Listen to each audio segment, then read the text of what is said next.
Hi hello friends, welcome to my channel secret recipe. இன்றைக்கி நம்ம செய்ய போகிற ரெசிபி மட்டன் குழம்பு. இதுக்கு தேவையான இன்க்ரீடியன்ட்ஸ் மட்டன், வெங்காயம், தக்காளி, பட்டை, கிராம்பு, சோம்பு, இஞ்சி, பூண்டு, red chilli powder, garam masala, உப்பு.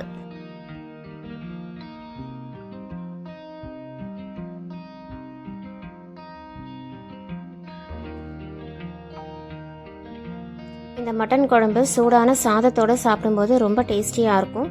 அதோட இட்லி, தோசை, சப்பாத்தி, ரோட்டி இது எல்லாத்துக்குமே ரொம்ப நல்லாயிருக்கும். இந்த வீடியோக்குள்ளே போகிறதுக்கு முன்னாடி சீக்ரெட் ரெசிபி சேனலுக்கு சப்ஸ்கிரைப் பண்ணுங்கள். ஸோ தட் என்னோட நோட்டிஃபிகேஷன்ஸ் எல்லாமே உங்களுக்கு உடனே வந்துடும். இப்போ வாங்க இந்த மட்டன் குழம்பு எப்படி பண்ணுறதுன்னு பார்க்கலாம். அடுப்பில் ஒரு பேன் வச்சுருக்கேன். கொஞ்சமாக நான் எண்ணெய் சேர்த்துக்கிறேன். எண்ணெய் கொஞ்சம் சூடானோன்னா ஒரு சின்ன பீஸ் பட்டை சேர்த்துக்கலாம். 4 கிராம்பு சேர்த்துக்கோங்க. சேர்த்துட்டு ஒரு கப்பில் சின்ன வெங்காயம் 2 கட் பண்ணி எடுத்து வச்சுருக்கேன். அதுவும் அது கூட நீங்கள் சேர்த்துக்கோங்க. சேர்த்துட்டு இது ஒரு 2 நிமிஷம் நல்லா வதக்கி விட்டுக்கலாம். கூட ஒரு பெரிய வெங்காயம் நீல நிலமாக கட் பண்ணி வச்சுருக்கேன். அதுவும் அது கூட நம்ம சேர்த்துக்கலாம். சேர்த்துட்டு இது ஒரு 2 நிமிஷம் நல்லா வதங்கட்டும்.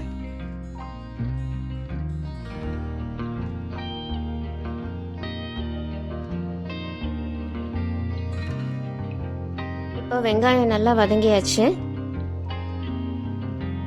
இது கூட 4 பல் பூண்டு 2 கட் பண்ணி வச்சுருக்கேன். அதுவும் அது கூட நான் சேர்த்துக்கிறேன்.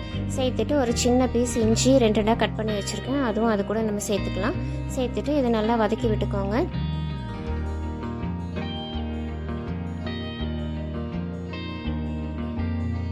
இப்போ வெங்காயம், இஞ்சி, பூண்டு எல்லாமே நல்லா வதங்கினதுக்கு அப்புறமா நான் 2 தக்காளி நீளமாக கட் பண்ணி வச்சுருக்கேன். அதுவும் அது கூட நான் சேர்த்துக்கிறேன். சேர்த்துட்டு இந்த வெங்காயத்தோட தக்காளியும் நல்லா வதங்கட்டும். ஒரு 2 நிமிஷம் நல்லா வேகட்டும்.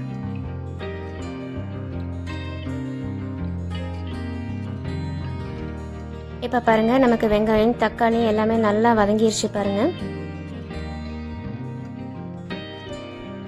இந்த ஸ்டேஜில் நம்ம ஸ்டவ் ஆஃப் பண்ணிடலாம். ஆஃப் பண்ணிவிட்டு இது நல்லா ஆறுனதுக்கு அப்புறமா நம்ம மிக்ஸி ஜாரில் போட்டு நம்ம அரைச்சி எடுத்துகிட்டு வந்துடலாம். இப்போ இதை நல்லா ஆறுனதுக்கு அப்புறமா நீங்கள் ஜாரில் சேர்த்துக்கோங்க. சேர்த்துட்டு இதை நம்ம இப்போ அரைச்சி எடுத்துகிட்டு வந்துடலாம். இப்போ நமக்கு மட்டன் குழம்புக்கு தேவையான மசாலா நமக்கு ரெடி ஆயிடுச்சு. குழம்பு செய்ய ஆரம்பிச்சிடலாம். குக்கர் வச்சுருக்கேன். கொஞ்சமாக எண்ணெய் சேர்த்துருக்கேன். எண்ணெய் சூடான உடனே நீங்கள் கடுகு போட்டுக்கோங்க.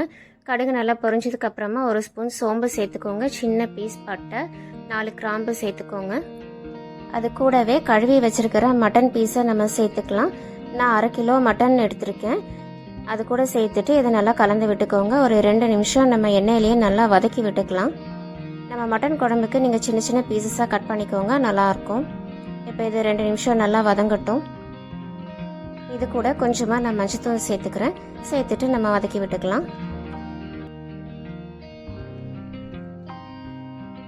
இப்போ மட்டன் குழம்புக்கு தேவையான காரம் நம்ம சேர்த்துக்கலாம். நான் 2 ஸ்பூன் மிளகாய் தூள் சேர்த்துருக்கேன். உங்கள் காரத்துக்கு ஏற்ப நீங்கள் சேர்த்துக்கோங்க. சேர்த்துட்டு அதையும் நல்லா கலந்து விட்டுக்கோங்க. மட்டன் பீஸை போட்டதுக்கு அப்புறமா இந்த மாதிரி 2 நிமிஷம் நல்லா வதக்கும் போது நமக்கு குழம்போட டேஸ்ட்டும் நல்லா இருக்கும். அடுத்ததாக நம்ம அரைச்சி வச்சிருக்கிற வெங்காயம், தக்காளி பேஸ்ட்டை நம்ம இது கூட நம்ம சேர்த்துக்கலாம். சேர்த்துட்டு இது கொஞ்சமாக தண்ணி சேர்த்துக்கோங்க. உங்களுக்கு கிரேவியாக செய்கிற மாதிரி இருந்தால் நீங்கள் கொஞ்சமாக தண்ணி சேர்த்துக்கோங்க. உங்களுக்கு குழம்பு அதிகமாக தேவைப்பட்டுச்சுன்னா கொஞ்சம் தண்ணி அதிகமாக சேர்த்துக்கோங்க. இப்போ எனக்கு கொஞ்சம் கெட்டியாக இருக்கிறதுனால நான் இன்னும் கொஞ்சமாக தண்ணி சேர்த்துக்கிறேன். சேர்த்துட்டு நல்லா கலந்து விட்டுக்கோங்க.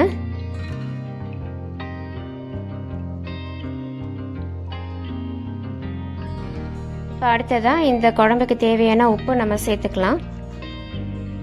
சேர்த்துட்டு ஒரு கப்பில் தேங்காய் பால் எடுத்து வச்சுருக்கேன். அதை அது கூட நம்ம சேர்த்துக்கலாம். தேங்காய் பால் சேர்த்தும் போது நல்லா ரிச்னஸாக இருக்கும். நமக்கு டேஸ்ட் ரொம்ப நல்லாயிருக்கும். நீங்கள் தேங்காய் அரைச்சி கூட நீங்கள் சேர்த்துக்கலாம், அதுவும் நல்லாயிருக்கும். நான் தேங்காய் பால் எடுத்து சேர்த்துருக்கேன். இப்போ நல்லா கலந்து விட்டுக்கலாம். கலந்து விட்டுட்டு இது ஒரு 4 விசில் வச்சு எடுத்துக்கலாம். நமக்கு மட்டன் நல்லா வேகணும். அதனால ஒரு 4-5 விசில் கூடவே வச்சு நீங்கள் எடுத்துக்கோங்க. இப்போ 5 விசில் வச்சு எடுத்தாச்சு. இப்போ இதை ஓப்பன் பண்ணி பார்க்கலாம்.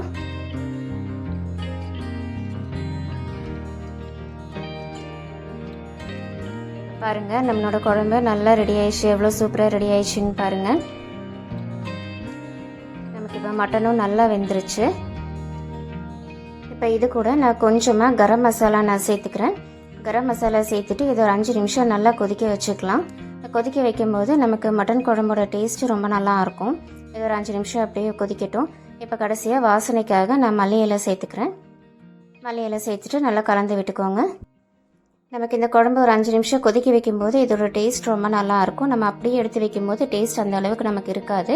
ஸோ ஒரு 5 நிமிஷம் நல்லா கொதிக்க வச்சுக்கோங்க. இப்போ நம்மளோட சுட சுட மட்டன் குழம்பு சூப்பராக ரெடி ஆயிடுச்சு பாருங்கள். நமக்கு மட்டனும் நல்லா வெந்திருக்கு. இது சாப்பிடும்போது ரொம்ப நல்லாயிருக்கும். இது சுட சுட சாதத்தில் போட்டு சாப்பிடும்போது டேஸ்ட் நல்லாயிருக்கும். அதோட இட்லி, தோசை, சப்பாத்தி, ரோட்டி இது எல்லாத்துக்குமே இது ரொம்ப நல்லாயிருக்கும். ஸோ ஃப்ரெண்ட்ஸ், இந்த ரெசிபி எல்லாருமே ட்ரை பண்ணி பாருங்கள். சீக்ரெட் ரெசிபி சேனலுக்கு சப்ஸ்கிரைப் பண்ணுங்கள். ஸோ தட் என்னோட நோட்டிஃபிகேஷன்ஸ் எல்லாமே உங்களுக்கு உடனே வந்துடும். Thank you. Take care. Bye bye.